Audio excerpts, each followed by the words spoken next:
d'un comptoir à Romont, l'ancienne Union centrale des producteurs de lait avait un dépliant sur comment fabriquer son fromage à la maison. Puis j'avais essayé ça dans la baignoire. Mes parents n'étaient pas très contents, ça avait donné ce que ça avait donné, mais depuis là, je m'étais dit que ce serait certainement mon métier un jour, et puis ça l'est devenu. Nous recevons ici chaque année un peu plus de 5 millions de kilos de lait que nous transformons en gruyère AOP, vacherin fribourgeois AOP, raclette, pâte mi-dure, d'œufs, pâte molle, crème, beurre, sérac. Au préalable, il y a bien sûr la matière première, le lait. On a des paysans extraordinaires dans la région parce qu'ils savent que c'est qu'avec le lait et la qualité de ce lait qu'on va faire des bons produits.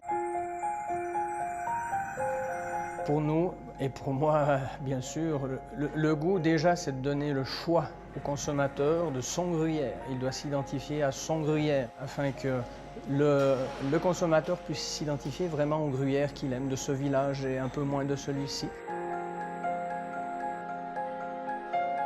Le goût, c'est ce qui va nous distinguer également des produits standards, c'est une diversification aussi.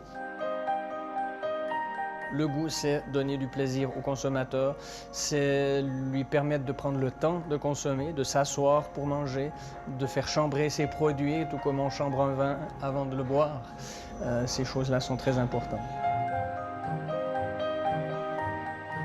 L'artisanat, la formation des jeunes, le savoir-faire, c'est le leitmotiv de tous les jours, avoir les 5 sens en éveil, parce que dans ce métier-là, si on est enrhumé, si on n'entend pas bien, si on n'a pas le sens du toucher, le doigté, on va pas très loin.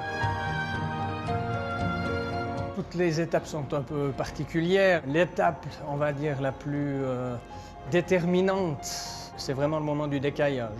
Là où il faut être concentré, parce qu'on va définir la fermeté du caillé, on va décider que c'est le bon moment de commencer à couper son grain, parce qu'en fait, c'est à ce moment-là que le gruyère, le produit, le fromage naît vraiment.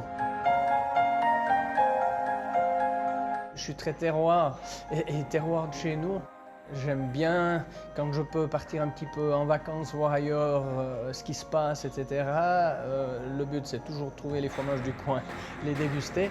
Puis après, je suis tellement content quand je reviens à la maison goûter nos produits, parce que c'est vrai qu'on est habitué aussi à nos produits, mais il y a aussi de très belles choses ailleurs.